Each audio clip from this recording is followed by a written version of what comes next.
दोस्तों, क्या बिहार में खेला एक बार फिर से शुरू हो गया है? और क्या नीतीश कुमार और गुजरात लॉबी, जी हाँ गुजरात लॉबी, इनके बीच में खटपट फिर शुरू हो गई है, अनबन फिर शुरू हो गई है। अब ये बात तो गोदी मीडिया आपसे साझा नहीं करेगी, आपको बताएगी नहीं, लेकिन आज मैं इस वीडियो में कोशिश करूंगा कि सच्चाई तक पहुंचूं और बताऊं कि पटना में आखिर हो क्या रहा है, दिल्ली आखिर चाहता क्या है। अब यूं तो आज बिहार की जो सबसे बड़ी खबर गोदी मीडिया चैनल्स पे या रीजनल टीवी पर दिखाई गई, वो बिहार के बड़े नेता, विपक्ष के बड़े नेता, वीआईपी पार्टी के अध्यक्ष मुकेश सहनी के पिता की हत्या थी। मंत्री और विकासशील इंसान पार्टी यानी वीआईपी के अध्यक्ष मुकेश सहनी के पिता की उनके ही घर में घुसकर बेरहमी से हत्या कर दी गई। अब ये जो घटना बिहार में हुई, जो दिखाई जा रही थी, हालांकि बड़ी घटना थी, गंभीर घटना थी, लेकिन एक और घटना भी आज बिहार में घटी, एक और घटना भी घटी जिस पर कहीं ना कहीं पर्देदारी हुई, जिसको छुपाया गया, दबाया गया, सरकारी एजेंसियों ने भी और कहीं कहीं गोदी मीडिया ने भी। और वो खबर थी कि दिल्ली दरबार के इशारे पर ईडी ने, जी हाँ अमित शाह वाली ईडी ने आज एक बड़ा ऑपरेशन पटना में किया, बड़ा छापेमारी करी, जिसके निशाने पर, ईडी के निशाने पर नीतीश कुमार के चीफ मिनिस्टर नीतीश कुमार के, जिनकी बैसाखियों पर मोदी सरकार चल रही है, उन नीतीश कुमार के सबसे करीबी officer, IAS officer Sanjeev Hans, इनके दफ्तर पर, इनके घरों पर, ठिकानों पर छापेमारी हुई। मैं एक बार फिर से रिपीट कर रहा हूं, लालू यादव नहीं, नीतीश कुमार के सबसे करीबी ऑफिसर संजीव हंस के यहां छापेमारी हुई। बिजली विभाग के प्रमुख सचिव हैं, 4 साल से एक ही कुर्सी पर बैठे हैं और लोग कहते हैं नीतीश कुमार की मेहरबानी से बैठे। संजीव हंस, इनके यहां ईडी की छापामारी।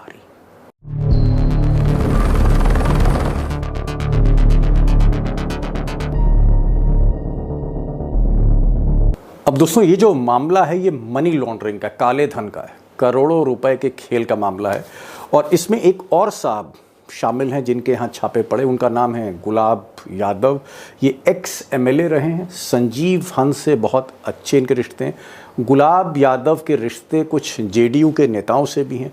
और संजीव हंस जो हैं, ये आप कह सकते हैं कई ऐसे आईएएस ऑफिसर हैं, जी हाँ नीतीश कुमार की सरकार में कई ऐसे आईएएस ऑफिसर हैं जिनके तार संजीव हंस से जुड़े हैं। संजीव हंस के बारे में एक चीज़ और मैं बताना चाहूँगा कि नीतीश कुमार के आंखों के तारे कहे जाते हैं, और शायद इसीलिए जो मैंने पहले आपसे कहा कि एक ही कुर्सी पे, बड़ी मलाईदार कुर्सी, जी हाँ बिजली विभाग, ऊर्जा विभाग के प्रमुख सचिव, आप कह सकते हैं मालिक मुख्तार, संजीव हंस, इनको आज तक कहीं हटाया नहीं गया। शिकायतें मिली लेकिन हटाया नहीं गया। और ऐसा कहते हैं कि नीतीश कुमार के अलावा जेडीयू के कई ताकतवर मंत्रियों का भी आशीर्वाद संजीव हंस को मिलता रहा है। अब दोस्तों, कई संगीन आरोप पहले से संजीव हंस पर हैं, कई संगीन आरोप उन पर हैं, हालांकि पर्देदारी हो रही थी नीतीश गवर्नमेंट में। और जो दूसरे साहब हैं गुलाब यादव दरअसल एक धन पशु हैं, मोटी असामी, पैसे वाले हैं। और इनसे कई जेडीयू के नेता जुड़े हुए हैं, उनके तार जुड़े हुए हैं। कई ऐसे अधिकारी हैं जो कहीं ना कहीं गुलाब यादव या संजीव हंस के नेटवर्क में खेल कर रहे थे। अब ऐसा मुझे बताया गया, I am not sure, but ऐसा मुझे कहा जा रहा है कि कई अधिकारी, कई बड़े ऑफिसर, जी हाँ स्टेट सर्विसेज के और इंडियन एडमिनिस्ट्रेटिव सर्विस आईएएस के कई ऐसे ऑफिसर्स हैं नीतीश सरकार में जो संजीव हंस की तर्ज पर, वो भी ईडी के रडार पे हैं, इनकम टैक्स के रडार पर। और यहीं से सबसे बड़ा सवाल, द बिग क्वेश्चन इज कि ये जो छापा डाला गया, क्या नीतीश कुमार की जानकारी में था? और अगर नहीं था तो फिर नीतीश कुमार के अधिकारी, और वो भी बहुत करीबी, बहुत इंपॉर्टेंट, उन्हीं पर टारगेट क्यों किया गया? नंबर 1 सवाल। और नंबर दूसरा सवाल, क्या अभी और कुछ अधिकारियों की, नीतीश सरकार में कुछ ऐसे अधिकारी हैं जिनकी धरपकड़ होगी, दबोचा जाएगा, गिरफ्तार किया जाएगा, पैसे बरामद किए जा रहे हैं, बही खाते निकाले जाएंगे, और उनके जो कनेक्शंस हैं वो चाहे मिनिस्टर्स से हों, चाहे वो सांसदों से हों, चाहे विधायकों से हों, जो पॉलिटिकल कनेक्शंस हैं, क्या वो खाते भी, उन किताबों को भी खोला जाएगा, उन डायरियों को भी खोला जाएगा। और यहीं से जो सबसे बड़ा सवाल एक जहन में आता है वो ये आता है कि अगर ऐसा है तो फिर क्या नीतीश बाबू पर, सुशासन बाबू पर प्रेशर डाला जा रहा है? एक चीज़ तो मैं क्लैरिफाई कर ही दूंगा कि नीतीश कुमार पर कोई दाग नहीं है, ये मैं आपको अश्योर कर रहा हूँ। नीतीश कुमार यू टर्न ले सकते हैं, लेकिन अभी तक जो उनका कैरियर है 35-40 वर्षों का, जहां पर वो मुख्यमंत्री रहे, रेल मंत्री रहे, उनके ऊपर अभी तक कोई जांच नहीं हुई। लेकिन नीतीश कुमार के चारों तरफ जो घेरा है, जिस घेरे को जब वो इंडिया अलायंस में गए थे तो तोड़ने की कोशिश हुई थी, अमित शाह ने उन ठेकेदारों को, उन व्यापारियों को, उन धनपशुओं को घेरा था जब नीतीश कुमार इंडिया अलायंस के सूत्रधार बने हुए थे। और ये आज फिर से हमें तस्वीर देखने को मिली, वही पुरानी तस्वीर जब वो इंडिया अलायंस में थे। आज उसी तरह से नीतीश कुमार को फिर घेरा जा रहा है। जी हाँ, नीतीश कुमार के लोगों को घेरा जा रहा है। क्या नीतीश कुमार को प्रेशराइज किया जा रहा है, उन पर दबाव डाला जा रहा है? और सबसे बड़ा सवाल, अगर दबाव नीतीश कुमार पर डाला जा रहा है तो क्यों डाला जा रहा है? कौन कह रहा है कि दबाव डालो, और उस दबाव डालने के पीछे मकसद क्या है? अब दोस्तों, मेरी कोशिश होगी कि आज एक्सपर्ट की मदद से जो सारे सवाल उठ रहे हैं छापे के बाद, सच्चाई से उनका जवाब दूं, सारी तस्वीर आपके सामने रखूं, जिसे छुपाया जा रहा है कहीं ना कहीं। लेकिन एक चीज़ मैं कहना चाहूँगा बड़ी खबर पर आने से पहले कि मैंने जेडीयू के कुछ मंत्रियों से बात करने की कोशिश करी, लेकिन किसी ने जवाब नहीं दिया इस छापों को लेकर। जाहिर तौर पर पॉलिटिकल मामला है, कंट्रोवर्शियल मामला है, कोई बोलना नहीं चाहता। लेकिन एक आध जो नेता थे जेडीयू के जिनसे बात हुई, उन्होंने बड़ी चौंकाने वाली बात कही। उन्होंने कहा कि साहब, ये तो छापे थे, चाहे वो मोदी जी ने डलवाए हों या ईडी ने डाले हों, नीतीश कुमार की जानकारी में था। बहरहाल सच्चाई क्या है ये एक्सपर्ट से मैं जानने की कोशिश करूंगा, लेकिन बड़ा सवाल वही है कि क्या जिस तरह से नीतीश कुमार के करीबी ऑफिसर को टारगेट किया गया, और कुछ ऑफिसर्स नीतीश कुमार के जो हैं वो रडार पर हैं, इरादा क्या है मोदी जी का और शाह साहब का? This is the big question. और दो जो एक्सपर्ट हैं उसमें बिहार के एक्सपर्ट अभिषेक कुमार हैं, सबके संपर्क में रहते हैं, चाहे नीतीश कुमार हो, चाहे वो लालू कैंप हो, चाहे वो बीजेपी का कैंप हो। उनसे मैं जानने की कोशिश करूंगा पर्दे के पीछे क्या हो रहा है। और सबसे ज़्यादा बेधड़क और बेबाक बोलने वाले अशोक वानखेड़े टाइगर भी होंगे। ज़्यादा समय नहीं लूँगा, चलते हैं इस पूरे सवाल को डिकोड करने की कोशिश करते हैं। चलते हैं सीधे अशोक वानखेड़े और अभिषेक कुमार के पास। टाइगर, पहला सवाल आपसे है। ये तो समझ में आता है कि जब हरकत में आते हैं चाणक्य अमित शाह, और जब ईडी हरकत में आती है तो एजेंडा थोड़ा क्लियर होने लगता है कि क्या होने जा रहा है, किसकी गर्दन दबाई जा रही है, किसकी नस पकड़ी जा रही है। लेकिन पटना में जो आज छापेमारी हुई है टाइगर, वो समझ नहीं आ रहा। सबसे करीबी अधिकारी नीतीश कुमार के, उनके गर्दन को पीछे से पकड़ लिया है ईडी ने, और एक ऐसा विधायक जो तमाम लोगों के पैसों का, जैसा लोग कहते हैं, हिसाब किताब करता था। इन दोनों को दबोच कर ईडी क्या नीतीश कुमार के इर्द गिर्द जो लोग हैं उनको दबाना चाह रही है? क्या उन पर प्रेशर डालना चाह रही है? देखिए, नीतीश कुमार का रिकॉर्ड रहा है, वो जब बोलते हैं कि मैं बिल्कुल छोड़ के नहीं जाऊंगा, तुरंत छोड़ के जाते हैं। नीतीश कुमार को यू टर्न बाबू क्या क्या उनको बोलते हैं, पलटू बाबू, पलटू मार, ये सब। नीतीश कुमार ना पलटे इसलिए उनकी घेराबंदी हो रही है, नाकाबंदी। और नाकाबंदी कैसी होती है? 2014 से लेकर 2024 तक 10 सालों में हमने नाकाबंदी बताई। ये चेकमेट होता है, ये चेस खेलते हैं, और इनके चेस बोर्ड पे ईडी, सीबीआई, इनकम टैक्स ये प्यादे हैं। जैसे ही वहां से कुछ राजा हरकत करने लगे, वजीर हरकत करने लगे, सामने चेकमेट पे जाके ईडी खड़ी हो जाती ताकि सनद रहे। ईडी की रेड हुई, लेकिन अरेस्ट नहीं होगा कोई। नहीं टाइगर, मैं ये कहना चाह रहा हूं भाई बिहार में कांग्रेस के भी विधायक हैं, वहां कांग्रेस के भी सांसद हैं, वहां अरे पर तेजस्वी हैं। दीपक अरे भाई, भाई उनके यहाँ कैसी, छापे मार देते, पप्पू यादव दीपक के यहाँ भाई, मार देते।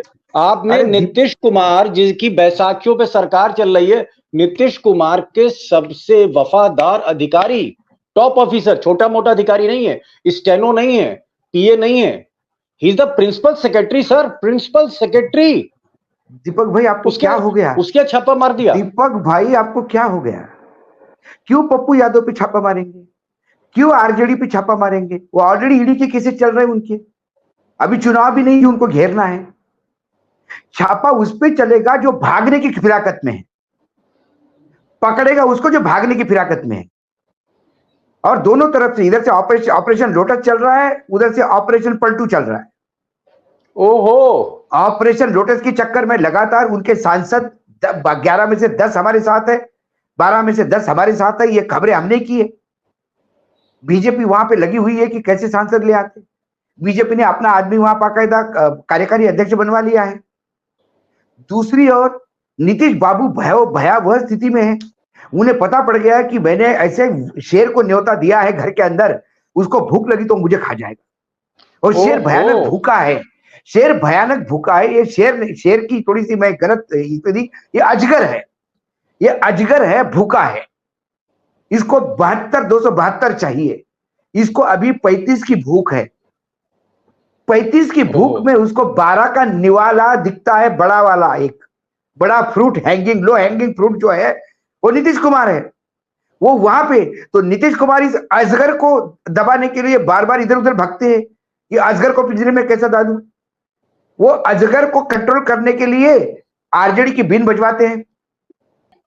नहीं, टाइगर सही कहा। कहानी बड़ी, जिस तरह से आपने समझाई, कहानी बहुत ही दिलचस्प मुझे लग रही है, क्योंकि सोने की खान पे हाथ मार दिया है ईडी ने, और कई लोग इसमें फंस सकते हैं। इसमें हो सकता है नीतीश कुमार के कुछ ऑफिसर्स हों, नीतीश कुमार की पार्टी के कुछ सांसद हों, कुछ मंत्री हों। अरे भाई, जब नीतीश कुमार का इतना वफादार ऑफिसर, इतना करीबी ऑफिसर, उस पे छापे हो रहे हैं, तो कहीं ना कहीं नीतीश कुमार के लोगों की घेराबंदी हो रही। मैं थोड़ा तस्वीर को और साफ करूंगा, और अभिषेक जो बिहार के एक्सपर्ट हैं, मैं उनसे पूछना चाहूंगा। और मेरी उम्मीद है कि कहानी थोड़ा सा, अभिषेक जी, एकदम फ्लैट बताइए, पहले सीधी। मैं ये जानना चाह रहा था कि संजीव हंस जो हैं, जो इस वक्त बिजली विभाग के प्रिंसिपल सेक्रेटरी हैं, सबसे ज्यादा बजट होता है, पैसे का बड़ा खेल होता है बिजली विभाग में, कोयले से लेकर थर्मल पावर प्लांट से लेकर हर तरह की ट्रांसमिशन लाइन, और ये तू मैं ट्रांसफार्मर, सब कुछ है वहां पर, पैसे का सारा इंतजाम है। ये जो संजीव हंस की गर्दन पकड़ी है आज अमित शाह के ईडी के अधिकारियों ने, इसके पीछे कारण क्या है? किसको डराना चाह रहे हैं? अधिकारियों को डराना चाह रहे हैं, नीतीश के विधायकों को डराना चाह रहे हैं, सांसदों को डराना चाह रहे हैं, नीतीश को डराना चाह रहे हैं अमित शाह? दीपक जी, इस कहानी के दो किरदार हैं, और एक किरदार आप जान रहे हैं कि गुलाब यादव है, और दूसरे संजीव हंस है। गुलाब यादव के बारे में कहने की जरूरत नहीं है, भाऊ ने सब कुछ बता दिया कि वो पीडीएस की दुकान चलाते थे, और 20 सालों में पीडीएस की दुकान से एमएलए बन गए, अब एक्स एमएलए हैं, पत्नी एमएलसी हैं, और बेटी जिला परिषद की अध्यक्ष है। वो छोड़िए उसको।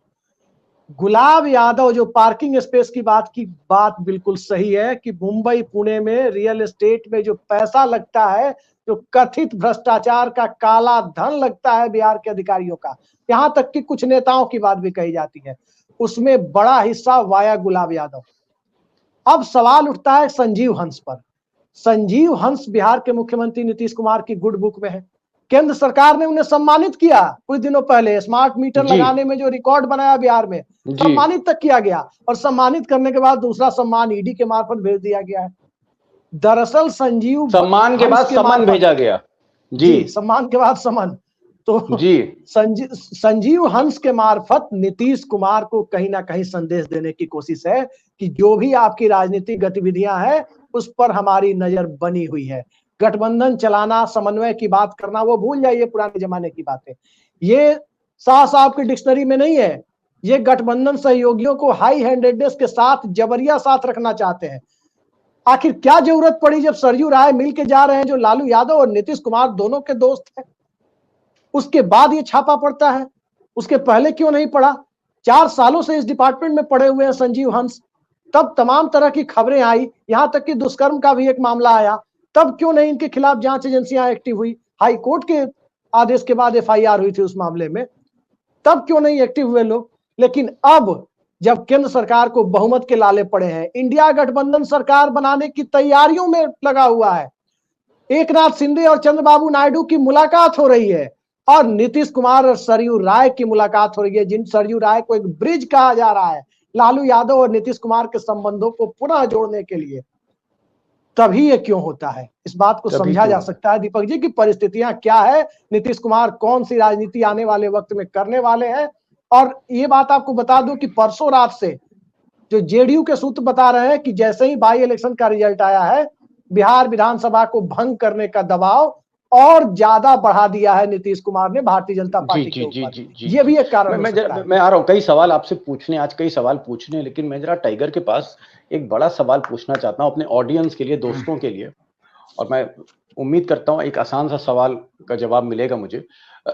टाइगर, ये बताइए कि अमित शाह क्यों डराना चाहते हैं नीतीश कुमार को? भाई नीतीश कुमार की बैसाखियों पे मोदी जी की सरकार चल रही है, उनको तो सरकारी दामाद कहा जा रहा है कि भाई 2 ही सरकारी दामाद हैं इस वक्त देश में, एक नायडू बाबू हैं और एक नीतीश कुमार, जो कह देंगे वो हो जाएगा।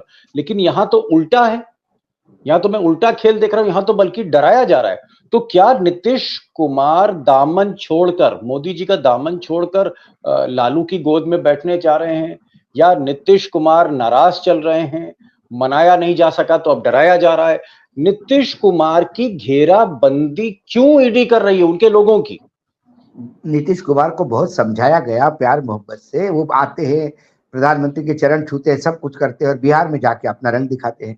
दूसरी बात, जिन बैसाखियों की बात कर दी आपने, तो जरा प्रैक्टिकल सोचिए, यदि एक आधी बैसाखी आपको लगे कि ये टूट रही है, ढीली हो गई, तो आप क्या करेंगे? एक खिला मार के उसको टाइट करेंगे।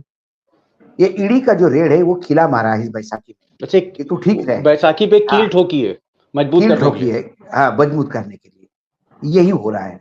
ये सीधा मामला है कि यदि आप हमारी सरकार गिराओगे उसके पहले आप जेल में रहोगे। अभिषेक, अब क्योंकि ईडी पहुंच चुकी, जो सच्चाई है, और ईडी ने नीतीश कुमार के एक बहुत करीबी ऑफिसर, आप कह सकते हैं बहुत ताकतवर ऑफिसर के गर्दन पे हाथ डाल दिया, छापा मार दिया उनके ऑफिसेस पे, उनके घरों पर, उनके सारे बैंक के जितने भी खाते हैं, उनके सारे कनेक्शंस खंगाल दिए। यानी कुल मिलाकर बहुत से लोग पटना में कह रहे हैं कि हमला संजीव कुमार पे नहीं, संजीव हंस पे नहीं है, ये हमला नीतीश कुमार पर है, नीतीश कुमार के आदमियों पर। अब विकल्प क्या है, मैं आपसे ये पूछ रहा हूं कि ईडी के पटना पहुंचने के बाद, नीतीश कुमार के आदमी को दबोचने के बाद, अब नीतीश कुमार के पास क्या विकल्प है? एक चीज तो मैं देख रहा हूं कि भाई नीतीश कुमार को आप कहीं ना कहीं भ्रष्टाचार में जेल नहीं भेज सकते, लेकिन हाँ, नीतीश कुमार के जो करीबी लोग हैं उनको भेजा जा सकता है, हो सकता है उनकी गिनती शुरू हो जाए। अब नीतीश कुमार के पास क्या विकल्प है, वो क्या करेंगे? क्या वो मोदी के आगे झुक जाएंगे, विधानसभा भंग करने की जो मांग है उसको खत्म कर देंगे, सरेंडर कर देंगे, चुप रहेंगे, खामोश रहेंगे, या बागी होकर वो इंडिया अलायंस से हाथ मिला लेंगे? देखिए दीपक जी, नीतीश कुमार का जो स्वभाव रहा है वो इस तरह के दबाव को बर्दाश्त नहीं करते, पहली बात।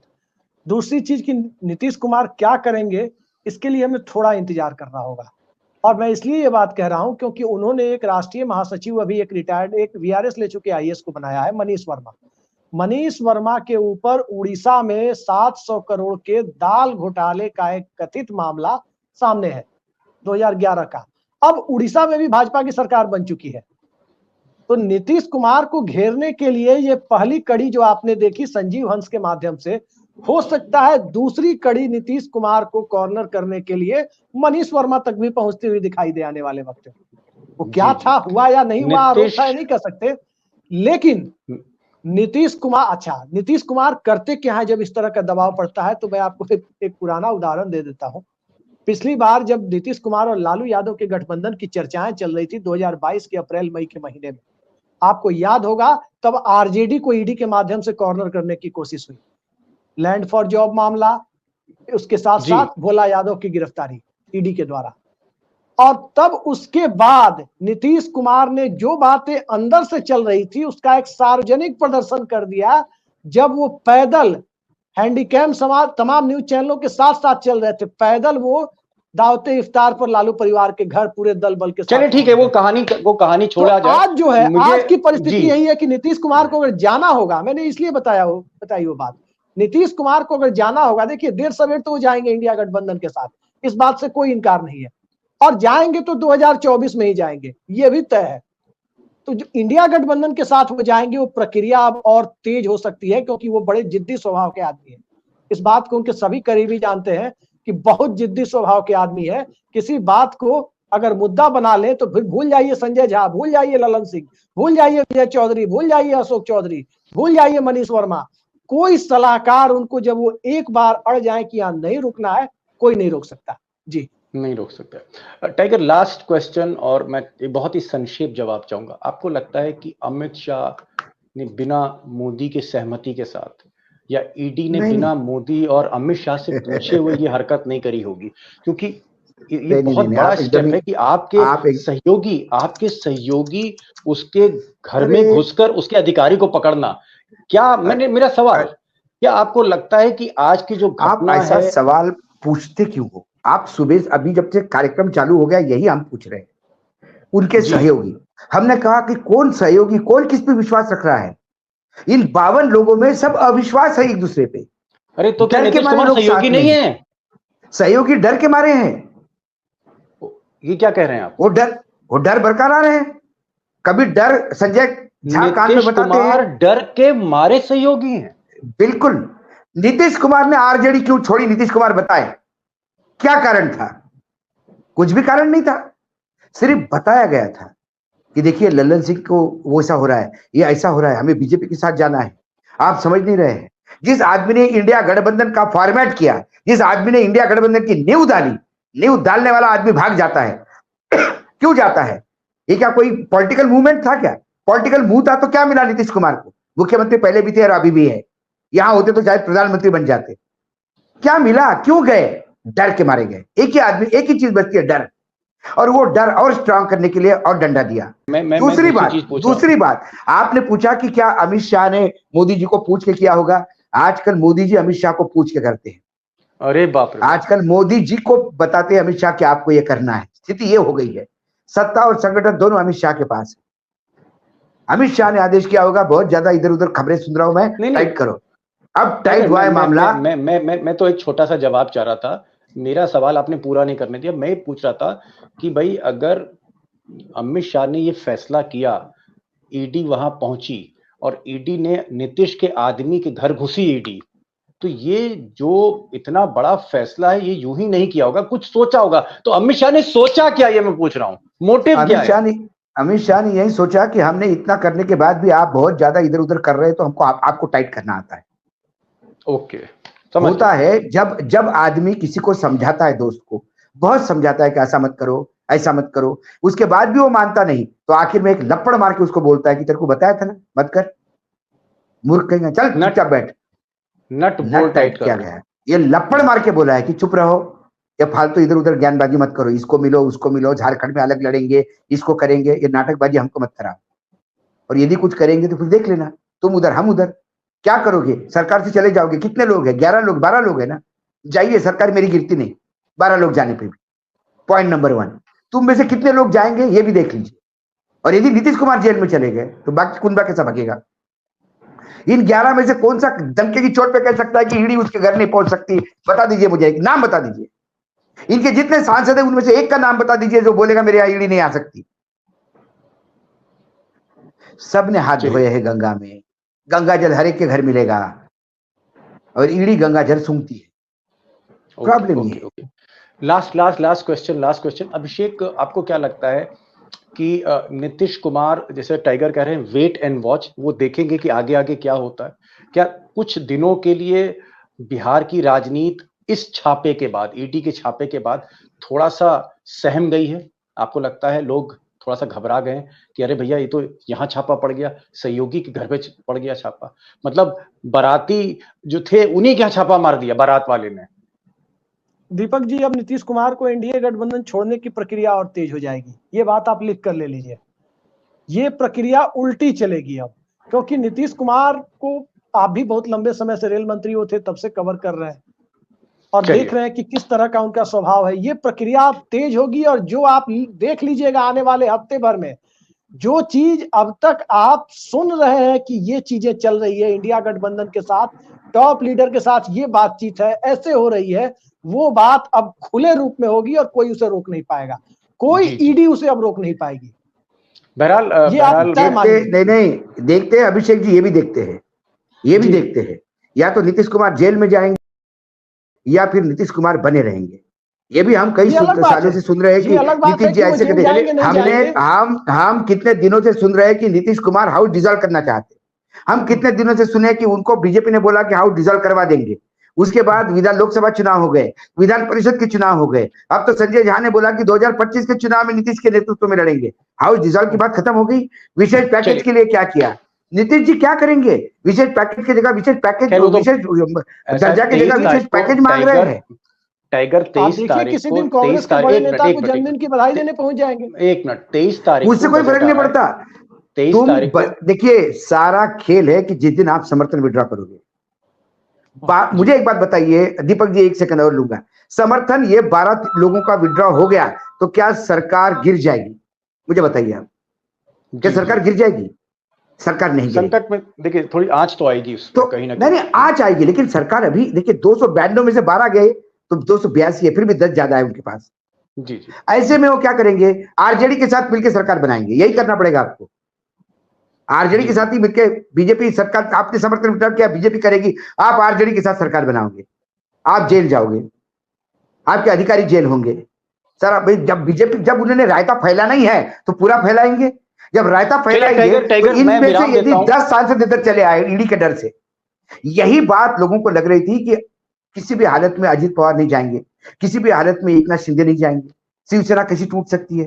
टूट गई ना, रोज ही देख रहे हैं। बहरहाल टाइगर, हमें लगता है कि कुछ भी कहें, हलचल तेज है। जिस तरह से हलचल आज स्टूडियो में दिख रही है, आप भी फ्रंट फुट पे बैटिंग कर रहे हैं, अभिषेक भी बैटिंग कर रहे हैं, ऐसी बहुत सी चर्चाएं दोस्तों पटना से लेकर दिल्ली में हो रही हैं। लेकिन मैं आज एक चीज जरूर कहना चाहूंगा कि अमित शाह ने एक बहुत बोल्ड स्टेप लिया है, एक बहुत बोल्ड स्टेप लिया है कि उन्होंने नीतीश कुमार के सबसे खास ऑफिसर, बिजली विभाग के प्रिंसिपल सेक्रेटरी 4 साल से तैनात थे, उनको हटाया नहीं गया कभी, उनके घर में घुस गई ईडी और तमाम दस्तावेज पकड़े गए। और ये दस्तावेजों में और भी अधिकारी फंस सकते हैं, लोग फंस सकते हैं, एक बड़ा रैकेट सामने आता है। ये जो बोल्ड स्टेप लिया, इसका मोटिव क्या? नीतीश कुमार को डराना था? इसका मोटिव क्या कहीं ना कहीं मैसेज देना था बाकी जेडीयू लोगों को? क्या अमित शाह और मोदी अभी भी बता रहे हैं कि बैसाखियां नहीं है, हम अपनी ताकत में, सारा सिस्टम हमारे हाथ में, हम जो चाहेंगे वो करेंगे? क्या ये एक इस मैसेज है इस जो छापे का? मुझे लगता है कि जवाब अब नीतीश कुमार को देना है। और हो सकता है नीतीश कुमार की तरफ से ये भी कहा जाए, संजय झा ये भी कह सकते हैं कि भाई ये छापा तो सहमति से हुआ था। अमित शाह ने फोन किया था नीतीश कुमार को, पूछा था कि भाई ये करप्शन है, तो नीतीश जी ने कहा हाँ भ्रष्टाचार, अगर भ्रष्टाचारी है तो ईडी इसके घर पे भेजिए। अब इस तरह की बातें भी हो सकती है, डैमेज कंट्रोल करने की भी कोशिश करें। ये डैमेज कंट्रोल नहीं चलेगा, लेकिन जिसके ऊपर पटना पुलिस ने ये कहा है अपने रिपोर्ट में कि इसके शारीरिक संबंध थे, स्थापित हुए हैं, उस लड़की के साथ व्यभिचार हुआ है, वो लड़की उस बेटे का डीएनए टेस्ट मांग रही है, इतने सालों से टेस्ट बंद पड़ा है। भ्रष्टाचारी और बाहुबलियों का समर्थन देने वाला आदमी सुशासन बाबू नहीं कहला सकता। जी। तो कुल मिलाकर नतीजा सिर्फ यह है, निष्कर्ष यह है कि एक very bold step taken by Amit Shah, अपने ही अलायंस पार्टनर पर उन्होंने लिया। आगे क्या होता है मुझे लगता है कि राजनीति जो पाटलिपुत्र की होगी और दिलचस्प होगी, और हमारे जो एक्सपर्ट हैं आपको फिर आगे बताएंगे। फिलहाल मैं धन्यवाद दूंगा, शुक्रिया अदा करूंगा टाइगर का। टाइगर आज मूड में थे और आज बहुत कुछ बोले जब मूड में आते हैं। अभिषेक कुमार ने भी बहुत सी बातें बताई अंदर की, और वो भी उस एक रॉ में बताते चले गए। बहरहाल दर्शकों को, दोस्तों को बहुत सी जानकारियां मिली, फायदा ही हुआ इससे, जो गर्मा गर्म बहस थी। टाइगर आपका शुक्रिया, आपका शुक्रिया, थैंक यू सो मच। गर्मा गर्म दीपक भाई, गर्मा गर्म बात नहीं, ये पॉइंट ऑफ व्यू रखने की बात है। अभिषेक मेरे छोटे भाई, और अभिषेक हमेशा छोटे भाई रहेंगे, वो उसमें कोई बात। जी thank you so much for joining this programme. अपने दोस्तों की तरफ से बहुत बहुत शुक्रिया, thank you so much sir.